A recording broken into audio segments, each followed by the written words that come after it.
Good afternoon. We're live again with Dr. Ray answering assembly language questions. I'm not sure that I've had any questions.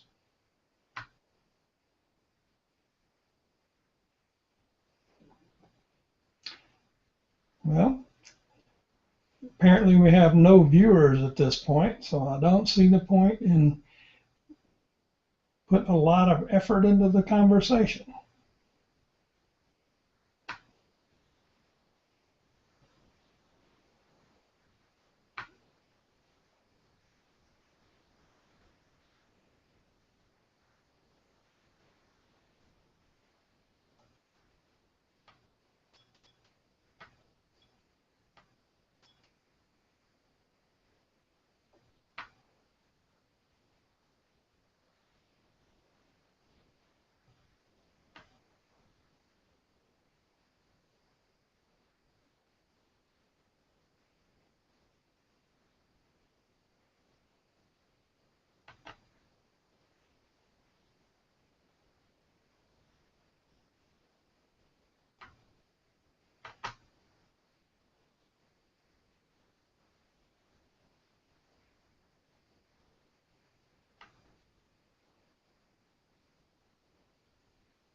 Is anyone watching the video? It says we have 0 people involved. With 0, I don't really see the point in wasting my breath. Oh, so the question is, how do you feel about reverse engineering malware? Brandon, can you talk?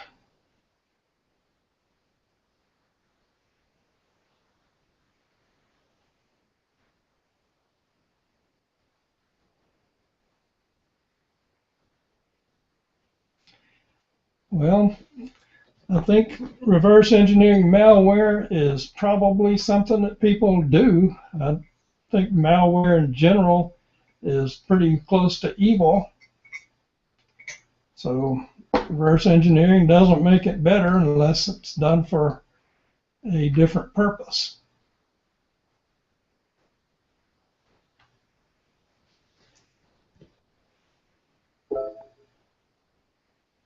Do you have other questions?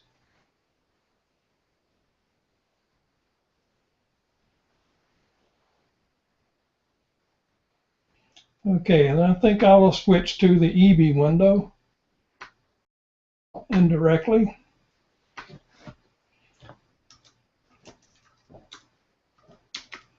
I'm running Linux and typing in EB gets it started on Linux, and I will switch the window to the EB window.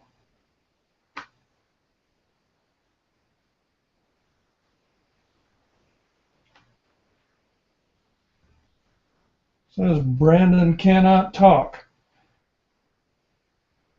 There's supposed to be ability for dealing with allowing other people to talk.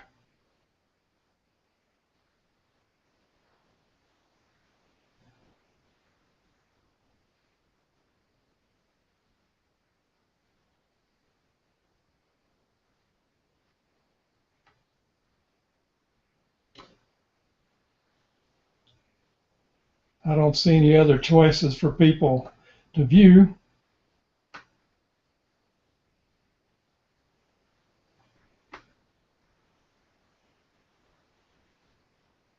All right, I will switch then to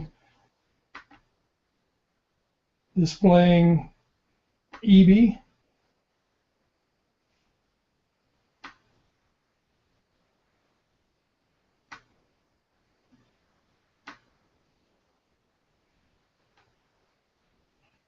All right, there are a few things I haven't gone over in this window. Let's see what happens if I bring in a template assembly program. Over here we have a template window. Let's see what happens if I click on CN.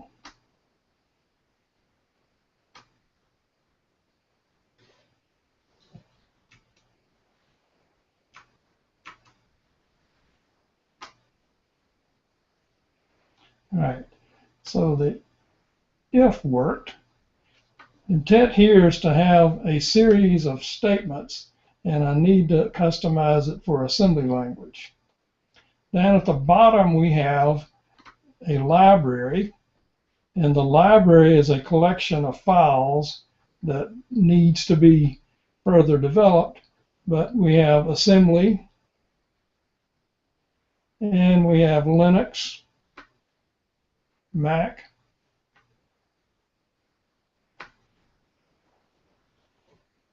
sample programs. We have the sample programs from the book.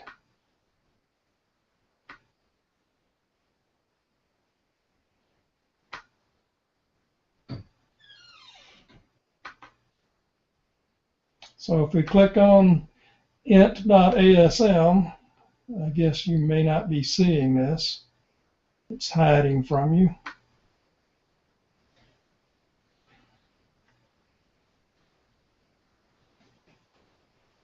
When you click on the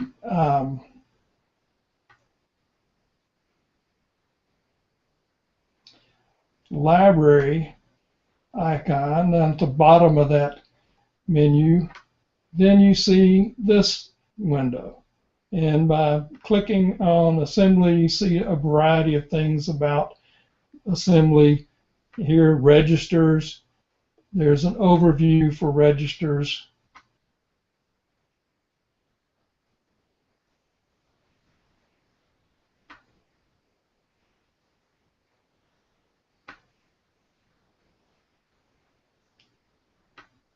All right. Here's some information about functions. If you have difficulty remembering which registers to save, this should be showing that, but it doesn't seem to be doing it.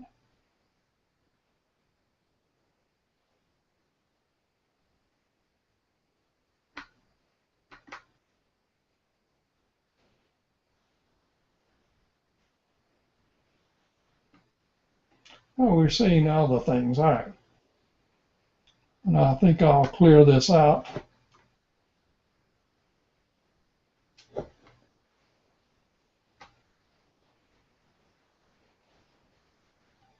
Standard way of marking text with a shift and the arrow keys and let you wipe things out. All right, so this is the library, and it's currently hiding some stuff from me, I think.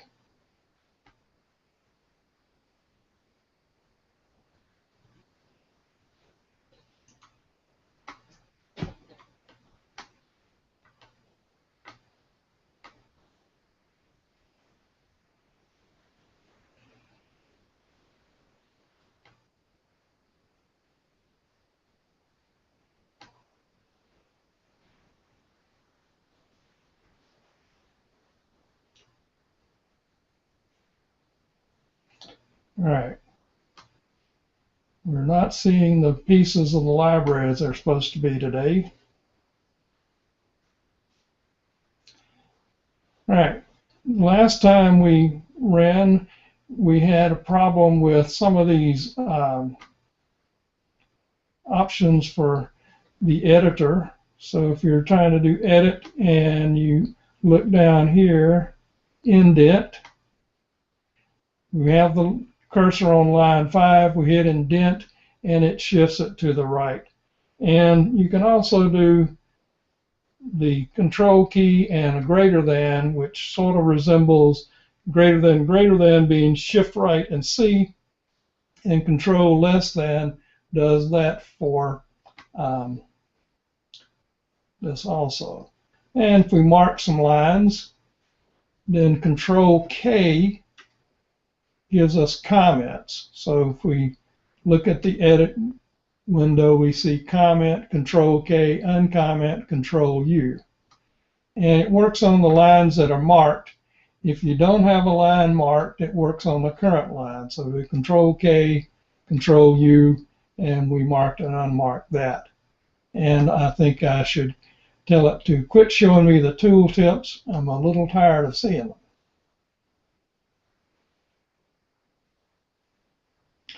We have these buttons here. Run, which causes it to run the program and highlight the line that's to be executed next. This thing here with the arrow that goes above the braces is to not go inside a function, and the one that has the arrow pointing inside the braces will step into a function. The first one of these two corresponds to the next command in GDB, and this one corresponds to the step command. The third thing here is continue. If we hit continue, it should finish running the program. And let's see, view the terminal. It says hello world. I don't know if we're seeing that or not. We got to get used to it. Yes, hello world is visible on the top. All right.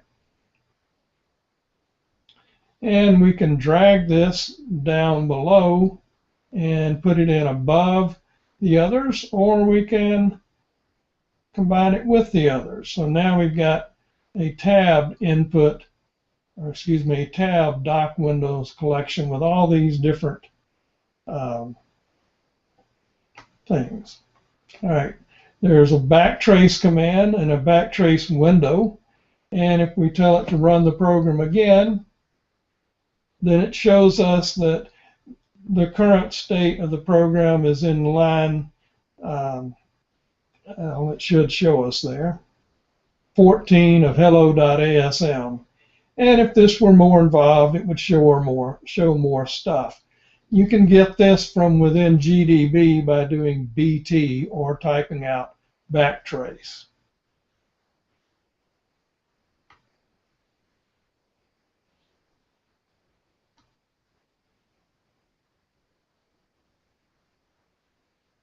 Your question, does it support ARM? Well, the answer is no at the moment. It's not beyond the possibility of having it support ARM. EB is built using the Qt library, and if Qt works on an ARM computer, then EB can execute on the computer.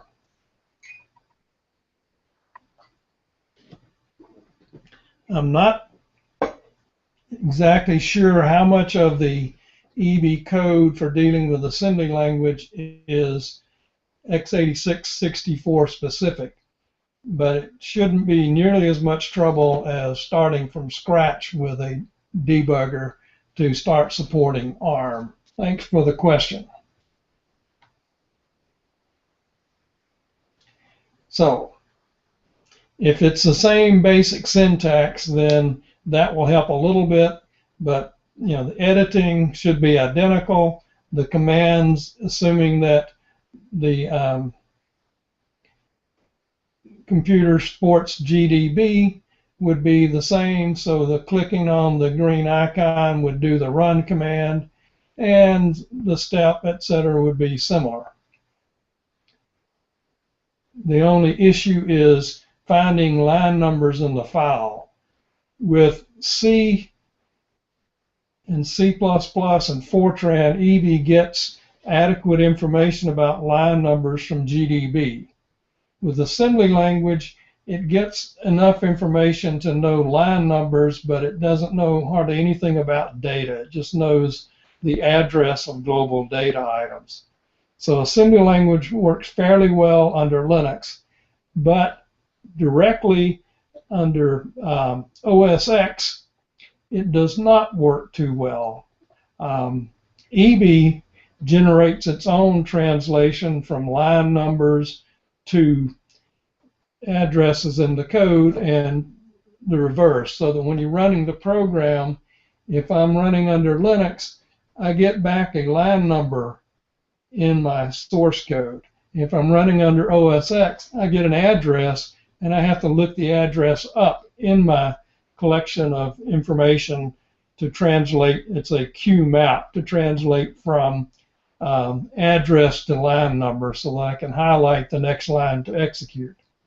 So it's a little bit of a hassle. I don't know if I'd have to do the same with ARM or not. All right.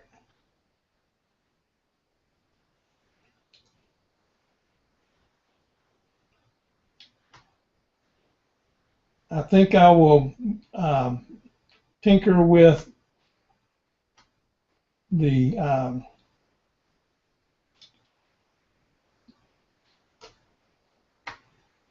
Bitbucket.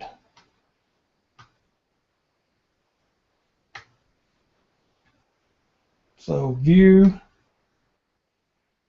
Bitbucket, and we'll look at this in a little more detail.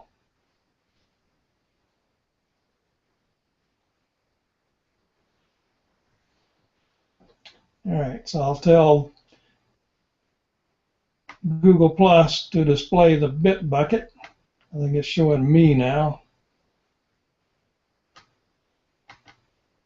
All right, so we're looking strictly at the Bitbucket, and it starts here with unary operators. We've got unary not and negative and bitwise not. So there are not too many unary operators in C++, but let's give it the number 1 and tell it to perform the not of it. It converts it first to binary, which is pretty trivial. And if you use a Boolean not, a 1 ends up being knotted and you get a 0. If we get a 17, let's see, I think you'll have to choose Boolean not again. Then we click on the not operator. It converts the number to binary, which is a 1, 3 zeros, and a 1, and then it does a not. And it's a 0. Not 17 is 0. That's different from the bitwise not. We do bitwise not. The number is 1, 3 zeros, and a 1, and as a bitwise not, all of the bits flip. So we get this number. Doesn't matter to me what that number is. And if we do a negative, it converts the number to binary. Then the negative of the number, it starts by flipping the bits. It's going to do the 2's complement. So it flips the bits, so you see 0 and 0 in there in these two positions.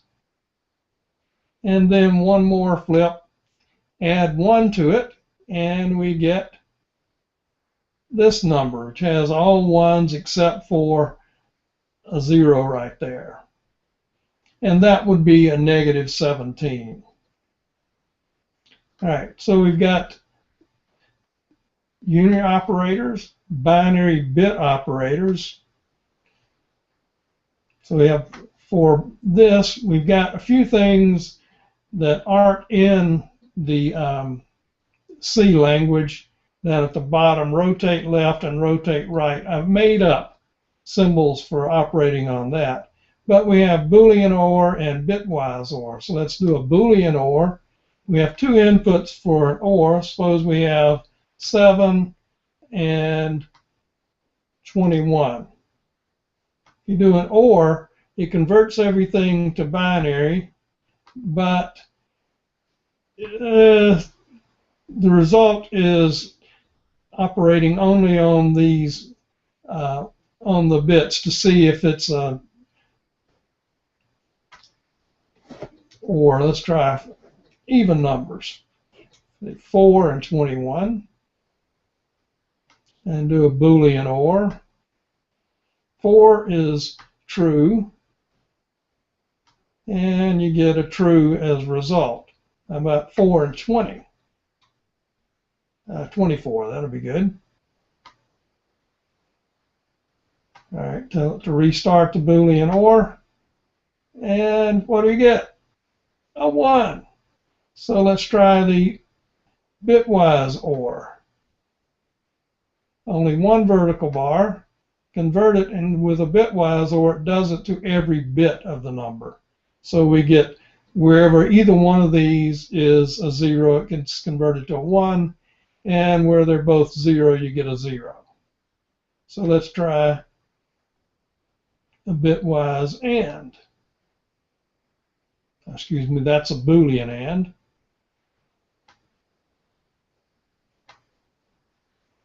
We get a 1 or a true for that.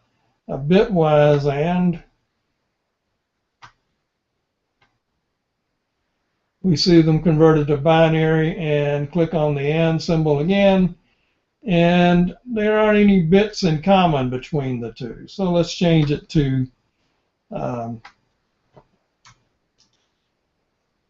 41. Maybe that has some bits in common.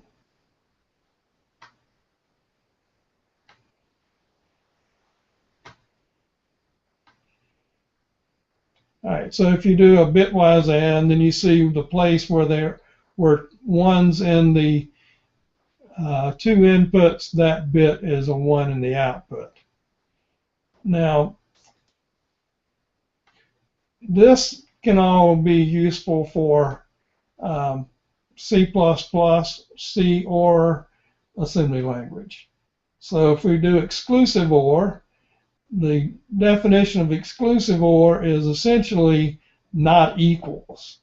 That's the easiest way to think of it. Where the two things are not equal, in the result you'll get a 1. Where the two things are equal, you get a 0. So here we have two 1s, and one exclusive OR, 1 is a 0. Exclusive OR is pretty cool. All right. Then we have shift left, shift right. So we have, let's see, the number 41. Let's shift it left 3 positions. So there's the number. And there's the number 41 shifted left 1 position, 2 positions, and then finally 3 positions. So you can see the operation of shifting. Now the question is, what do you do with these bitwise ORs? Let's see.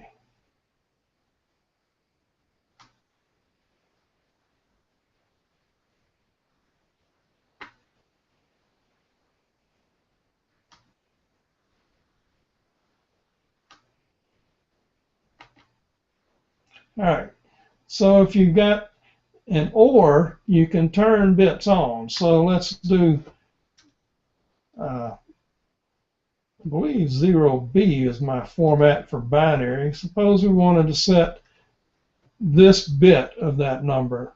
I don't know if it's already set or not, but let's see what happens when we do this. So 0B and then 10001, we see now that we're set up to turn this bit on in the number. Whether it was on originally or not doesn't really matter. And we can use hexadecimal for the format 0x let's see, 321. And if we or in this hexadecimal number with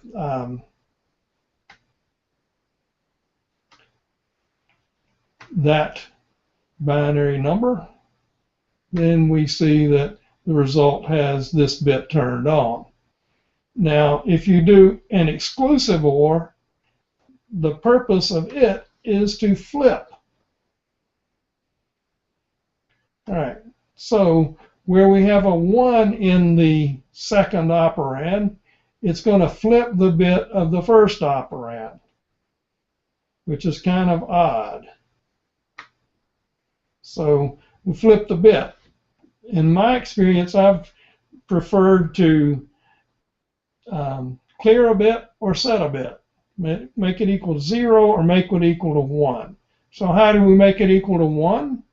Regardless of what the bit was before, if we do a bitwise OR, we will be setting the bit to 1. Right? If we want to clear the bit, we got another problem. We could test the bit and then do an exclusive OR, or we could do a bitwise AND. And the AND that we need to do, I'm going to do this one in hexadecimal. This is a 16-bit number, so if we want to get this, let's see, fifth bit, I guess it's bit number 4, we want to do it a complement of that. Let's see, that would be E, I guess, and then an F. So we get a knot of the one we wanted, which was 1000 or 10 hexadecimal. And so there we have it. We've got a 0 there, and this is how you would clear bits. You clear the bits by ANDing with the complement of something. So we have ANDing, which can be used for clearing things, and ANDing can also be used for selecting things. Suppose we wanted to select the low order byte of this hexadecimal number 321. So we do a bitwise AND again, and we have, there are two numbers, and we've selected it, and we're getting the low order 8 bits of the number. So you can use a bitwise AND as a bit selector, bitwise OR you can use as a bit setter.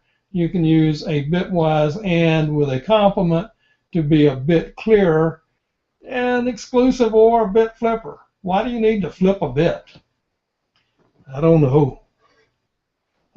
Perhaps you're doing something where you're toggling something from 1 to 0 to 1 to 0, etc.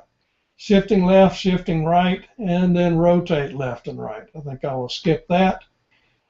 Here we have some examples of integer conversions. We have decimal to binary, decimal to hex, binary to decimal, blah, blah, blah. So if you want to learn how to do this, let's suppose you have the number 178.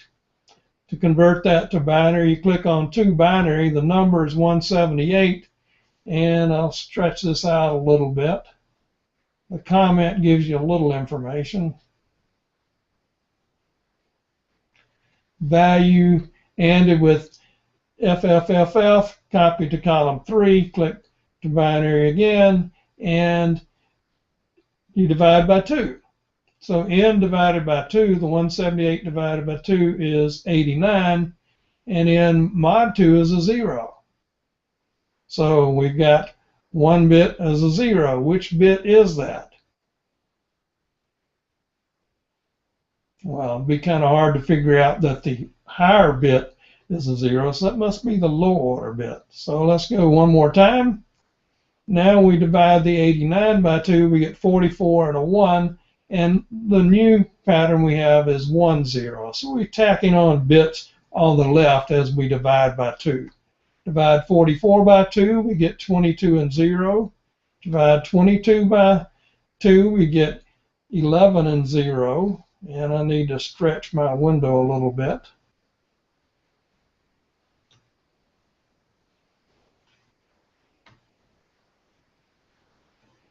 And when we divide 11 by 2, we get 5 and the remainder 1. The 1 pops in here as this bit.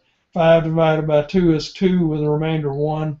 And we get another 1 as a high order bit. And then we divide 2 by 2, and we get a 1 for the quotient and a 0 for the remainder. So we get a 0 for the bit. Click this one more time. We get a 0 for the quotient and one more 1 in the number. So apparently this is the number, which is, that's 11 times 16 plus 2. 11 times 16, 176, add a 2, 178. Looks correct. All right. Similarly, you can do hexadecimal to decimal. Let's try that. 0x. Now, when it says hexadecimal, I can enter a decimal number. The input is just whatever the pattern is. So 342 is a hexadecimal number. Convert it to decimal. And we see that we're going to work with this 2 first. And we're in nibble number 0. And 2 to that power is a 1. So the value of this nibble is a 2. And over here, we're going to be adding these nibble values together to get the answer. The next one is this 4. And this is nibble number 1. 2 to the nibble power, or 2 to the first power, 16. So the value of this is 4 times 16, or 64. So if we add the 64 and the 2, we get 66. Moving to the 3, 3 is in bit or nibble position 2, and 2 to the nibble power. Now it says 2 to the nibble. It should be 16 to the nibble power. That's a glitch that I will be fixing today, I guess. All right, 16 squared is 256, so we get 2 times 256, 3 times 256, 768. Adding these 3 together, we get 834, and that's the decimal number. So if you're trying to review this, it could be kind of handy. There's integer math.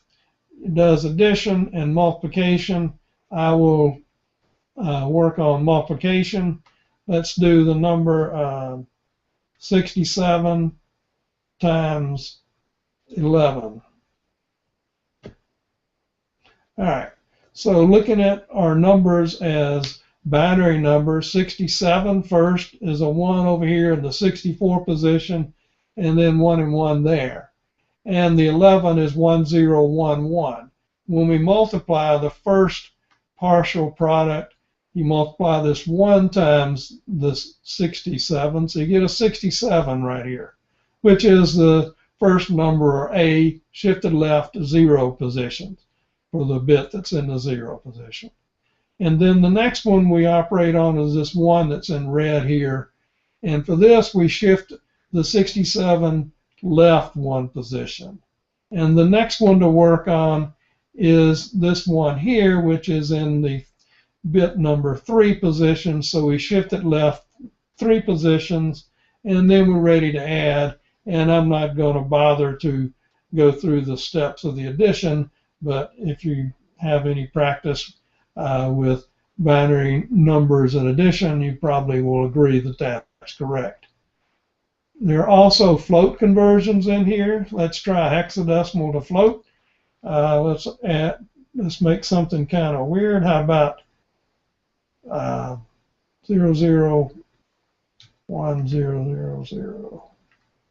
All right.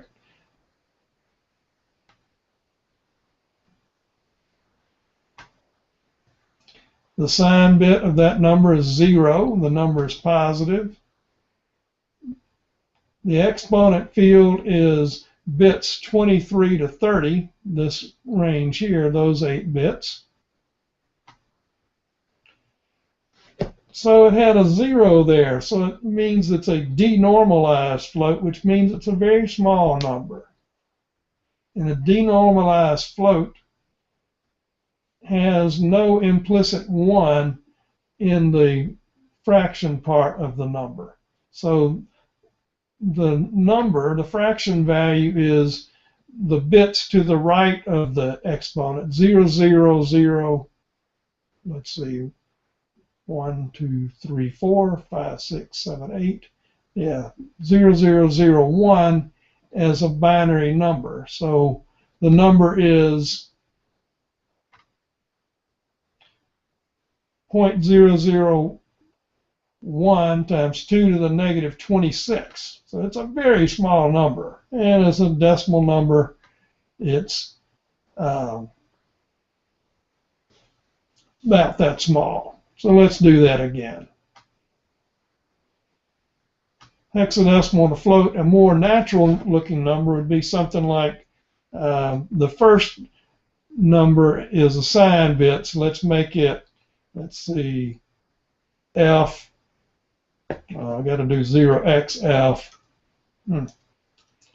and let's make the next number a C, that's a D, that'll work, and 0101.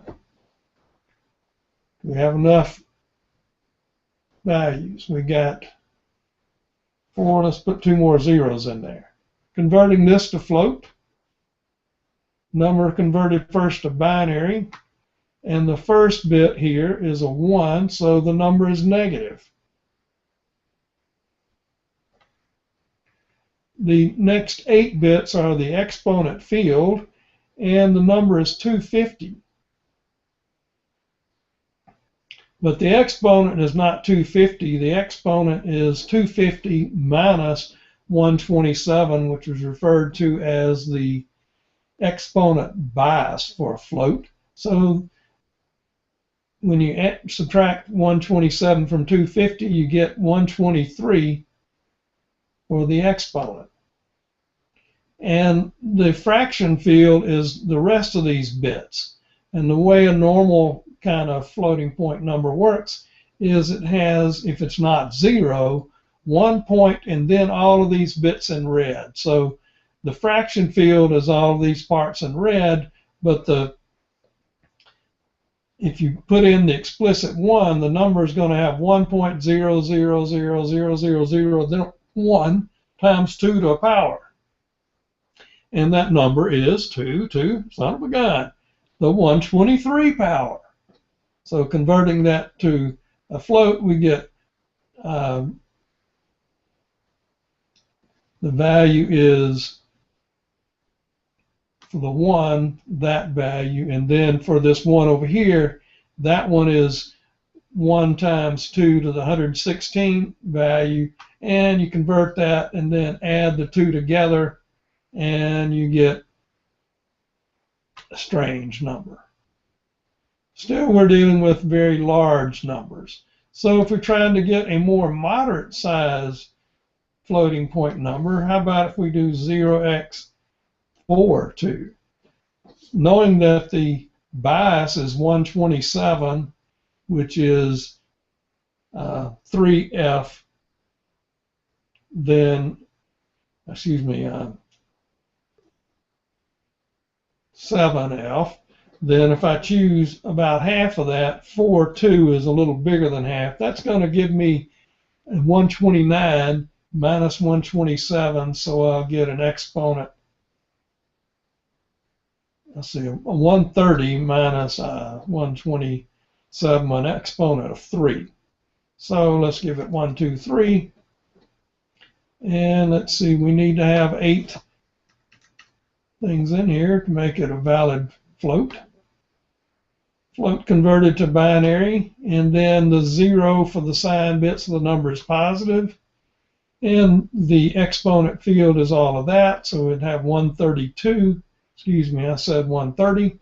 Computer knows better than me. 132 minus 127 is 5. And the exponent, the fraction field is the rest of the bits to the right. And we'll have an understood 1 that's going to be mapped in here. So the number is 1.00100100011 times 2 to the 5th power. So ultimately it's going to be approximately 2 to the 5th power, which is 32. All right, bit 23 then, the first bit of the fraction value, gives you a 32. And then the next bit that gets operated on is that bit, which is bit 20. That one is going to give you 2 to the second power.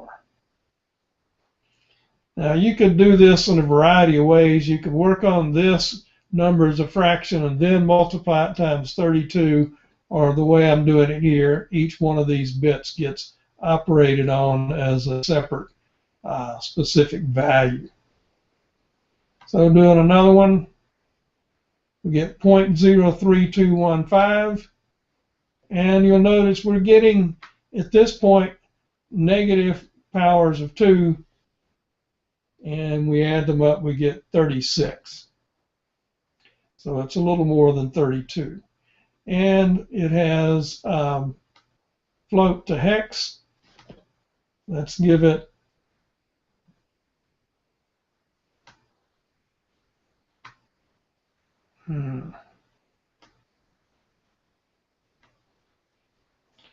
It's beginning to act like I haven't done float to hex. I thought I have, but apparently it doesn't work. I may not have actually done it. So the bit bucket would be very handy for learning how to manipulate the numbers as they're stored in the computer. And the toy box is my mechanism for tinkering with expressions. Let me tell the computer to switch to the toy box.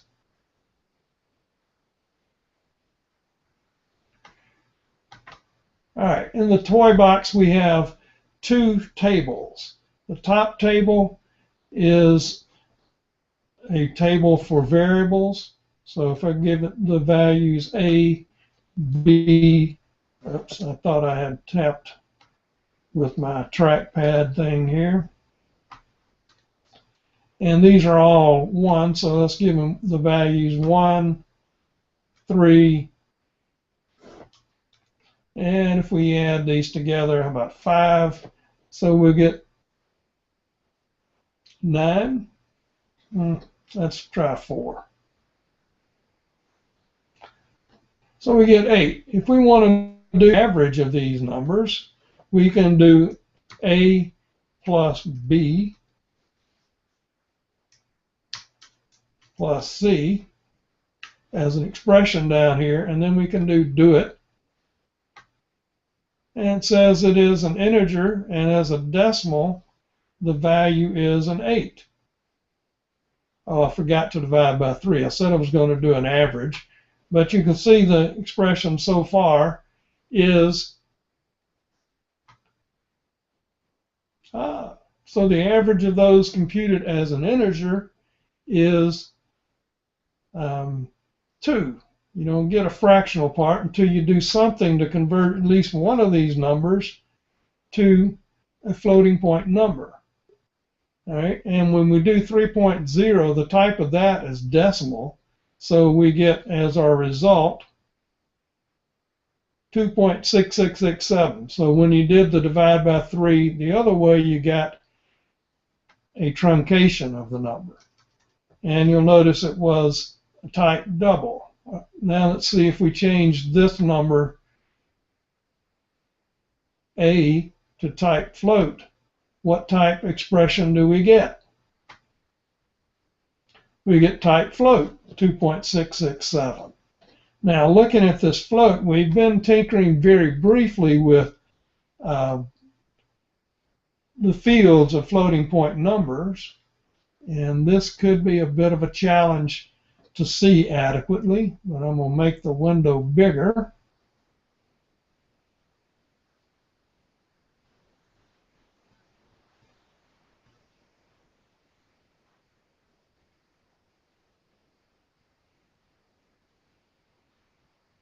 Pardon me for being so clumsy with my trackpad. All right. Now we've got the fields for the number. The 0 is the sign bit. This 1 and these zeros is the exponent field. And the exponent, that's a 128. If we subtract that number, excuse me, subtract 128 minus the bias 127, we get 1 for the binary exponent. The fraction field is the next field, and the understood fraction is 1.01, and that's going to be times 2 to the first power. So the answer is 2.667. All right. So we get the fields. We can show it as a binary floating point number, 1.01, blah, blah, blah, times 2 to the first power.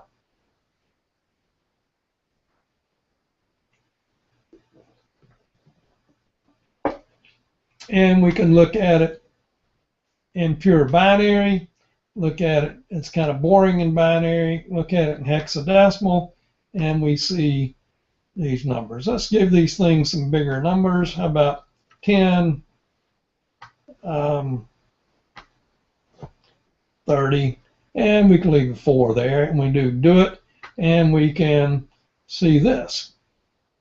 How about this expression, A++?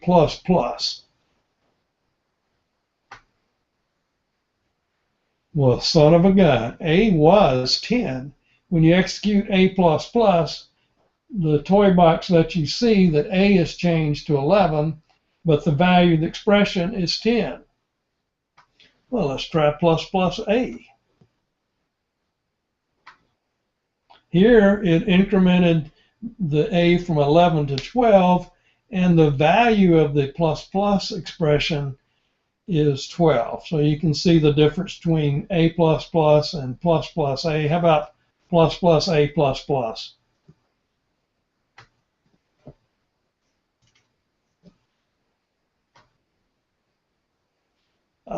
Not too handy.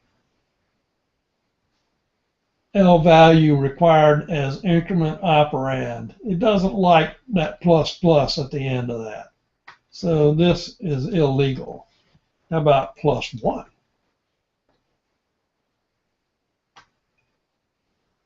So we added 1 to the A, which was 12, changed it to 13, and 13 plus 1 is the value of the expression. So you can tinker with these things all you like. It does things like square roots. If I could type.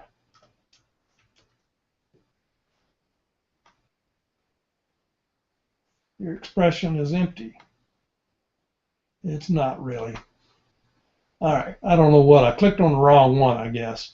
All right, there's the square root of 13, 3.6. And it does, I guess, assume it does sine of A.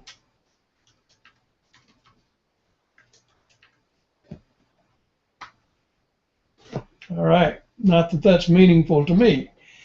So if you were illustrating this to a class trying to teach them how C or C++ evaluates expressions, then you can do that.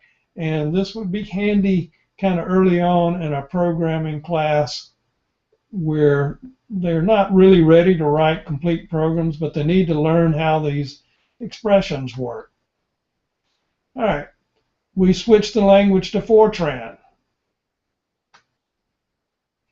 Well, technically, the type of an integer that's 4 bytes is integer kind equals 4. I don't know who had the crazy idea to call that kind equals 4. When I was younger, we called these numbers integer star 4, right? For 4-byte integers. And we didn't have integer star 8. But nowadays, you can have integer star 8. Or integer kind equals 8. And you can do the same sort of things here with this. Oh, intrinsic at 1 must be real or complex. So the square root intrinsic function has to have a real number. And I believe you can tell it to do real of A to convert it to a real. I'm losing one character of that expression.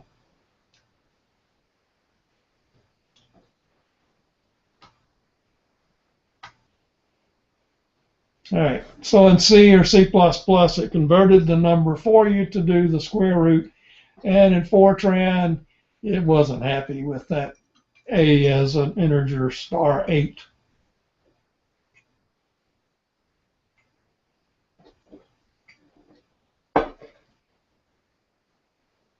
All right, let me get back to the thing. Oh, we've got 2 viewers. All right, do we have any other questions? We've got a second viewer.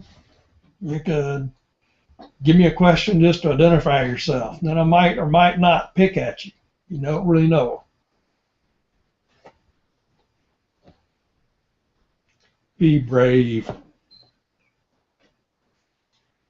Be brave.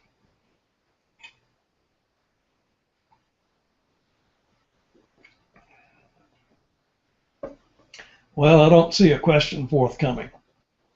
All right, so we've explored the bit bucket and the toy box in fairly good detail. And now I would like to go back to the EV program. And let's see.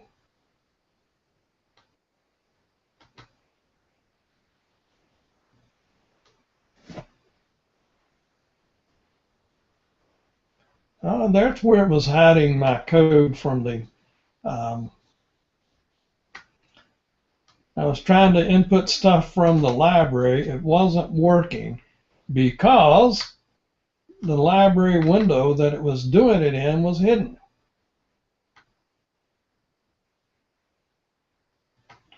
So let's kill this bit bucket and toy box stuff, and we're back to the main program, and let's kill all of these.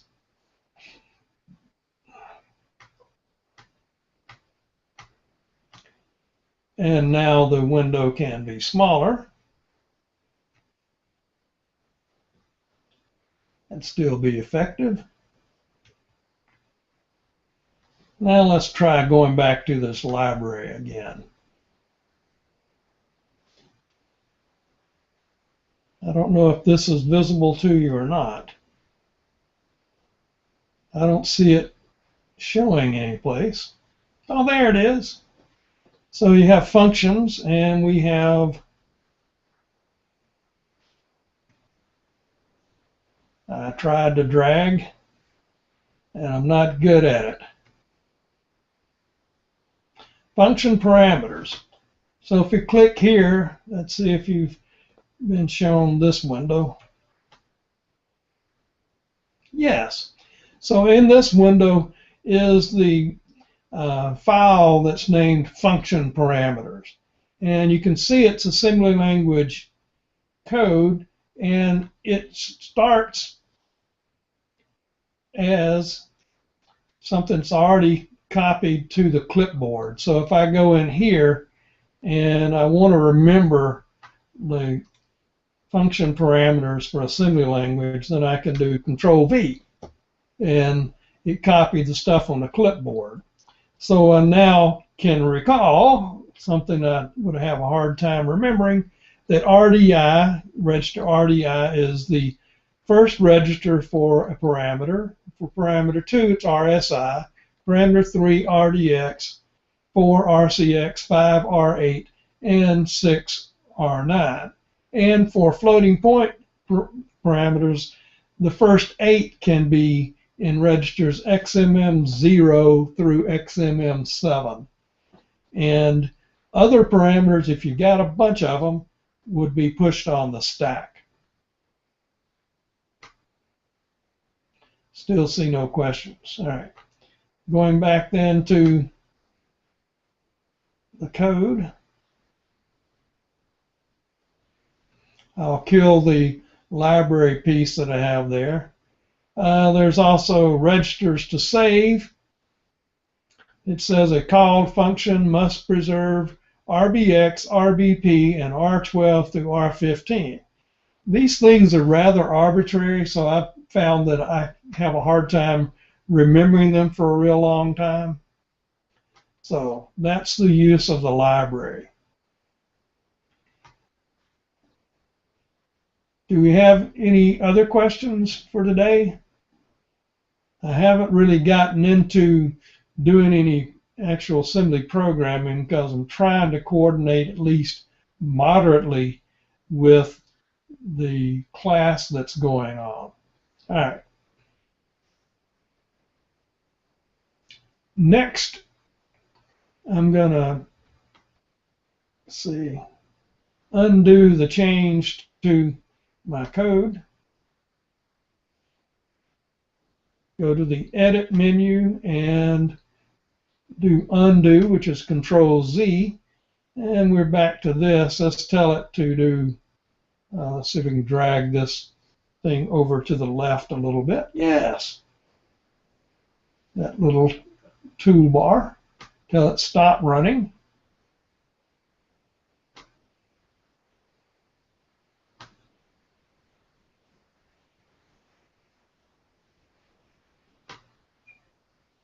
All right, so it's now highlighted line 15. We know that it assembled the program. And hidden from us is the fact that not only did it assemble the program, it made a listing file, and I'm going to switch the window again to go back to, oh, I'm briefly on screen. Oh, it's such a joy. Back to the window that I ran it from, and I didn't run the background, so I'll do a Control Z, BG, put it in the background, and the file that I was working with was that the Hello program?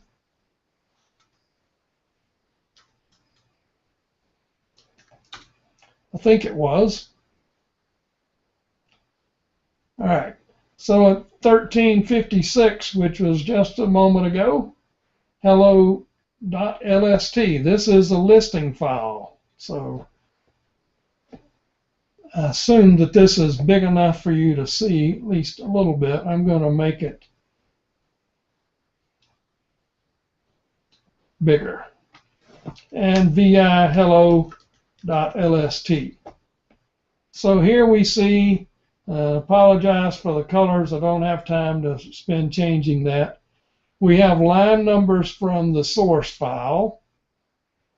And here we have addresses that are relative addresses. 8 nibbles is how many?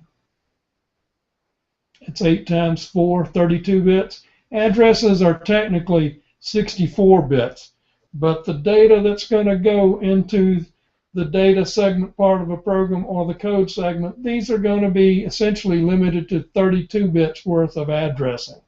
So you'd have a hard time making your assembly file produce a file with like 5 gigabytes of data in there as like this message line. You can't do 5 gigabytes of that.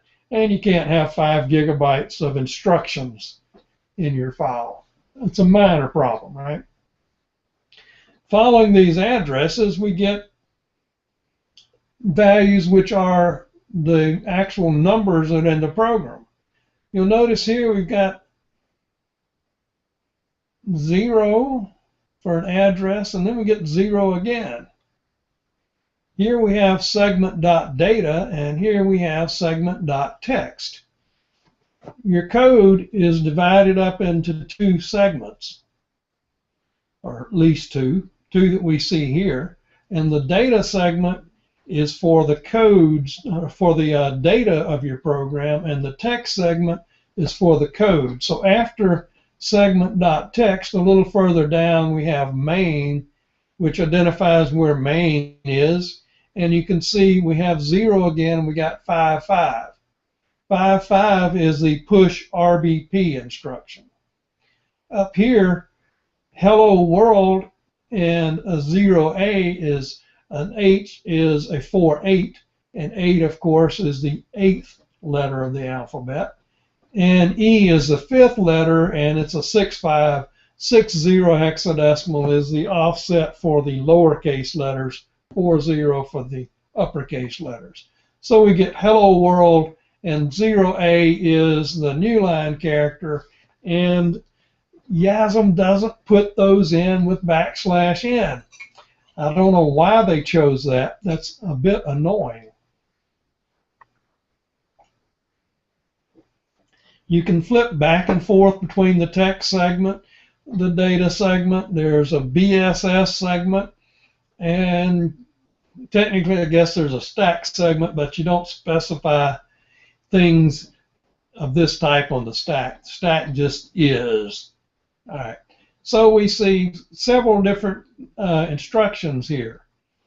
Move RSP to RBP has got a 4-8 and then an 8-9. Look at this. LEA RSI has a 4-8 at the beginning. When they expanded the instruction set to 64 bits, they used some specific bytes that weren't already instructions as prefixes to mean particular things, like this is a 64-bit instruction. Well, push RBP is a 64-bit instruction, but it fortunately is mapped in as a 1-byte instruction. Here we've got a move RSP to RBP, that's a 3-byte instruction. Move len to EDX, well, that one is, how many bytes is that? Got 4 bytes for the 0D. The length is 13. I believe that's correct. Yeah, 13 is the value. So the move instruction is BA. I guess that's a move to EDX. And len is a 4-byte integer, and it's in reverse order. So you can see a lot of stuff in here. I don't want to get bogged down too bad with it. Here we've got load effective address of the MSG variable, and you'll notice it says 0. That is this relative offset. It's not really going to be 0 when it's executing the program. It's going to be some 32-bit out address, which is going to be kind of convenient. The items you declare in the data segment are 32-bit addresses for Linux. They're 64-bit addresses for OS X, and we'll go over that probably another day. But the interesting thing is that makes it easier for Linux to execute than OS X. OS X apparently has the ability to have all of the user's program mapped into memory at the same time as the operating system. So when you're doing a system call on behalf of a user, all the user's data can be immediately accessible without any big grief. Here we have call write, and E8 is the call instruction, and the address for write, well, that's not really the address for it. This is an indicator saying that it needs to be filled in, and it looks like it uses the same value for something it needs to fill in. I'm not sure how it manages that, but E8 is certainly the instruction for making a call. So this is relatively compact stuff. All right, so we've gone through a little bit of listing and a little bit of a whole lot of things. That's the way you got to start. It's too tedious to know precisely what everything does when you get started. So we know roughly what some of the things do, and if I don't get a question in a couple of minutes and think I'm going to quit for the day, I don't want to talk too much, my voice will start getting worn out. Oh, just for humor, I was watching a show about how the Egyptians, oh, I'm going to switch to me.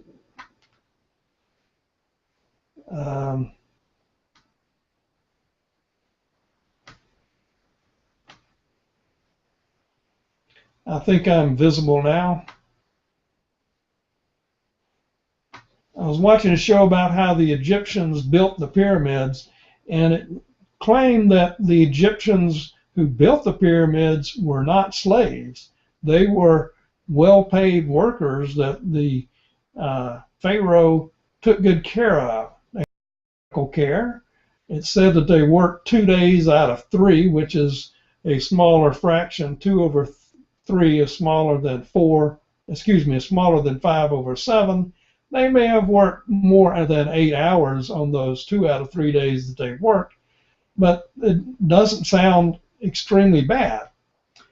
And then it made me start thinking about what about these small pyramids? It turns out that they were tombs built for common people back then.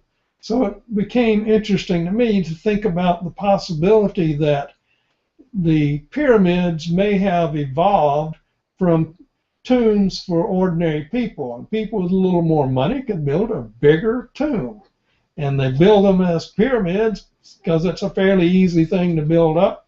And then eventually maybe this is a fad, and then when I started thinking of fads, oh, like people pouring buckets of water over their heads. The Egyptians had fads, and they had a fad of building pyramids. So the Pharaoh had to build the biggest pyramid. So I imagine that at some time there were quite a few smaller pyramids, but maybe the pharaohs at some point decided to tear down some of the small pyramids and use the stones to build bigger pyramids. So suddenly you see, after many, many years, that there's a few big pyramids, not too many medium-sized and not too many small ones. It's like, why did they do this? How did they do it? Well, I kind of wondered about that, and perhaps they, if you imagine taking 1 million people and contracting with each one of these 1 million people to deliver 1 stone in proper position on a new pyramid, maybe people would be motivated to succeed. Perhaps they got to work for that length of time and they can retire after getting their 1 stone in place. If that's the case, it'd be worth the gamble. You try to do your 1 stone, you get together a bunch of people, 10 people figure out a way to put 20 stones in place, or 10 stones in place in 10 years, so in 10 years they can all retire. Or maybe they work a little longer, make some money. Motivation. There might have been some motivation behind building the pyramids. And with that, I don't see any questions, so I'm going to stop this nonsense. Thank you for attending. I hope it wasn't too boring.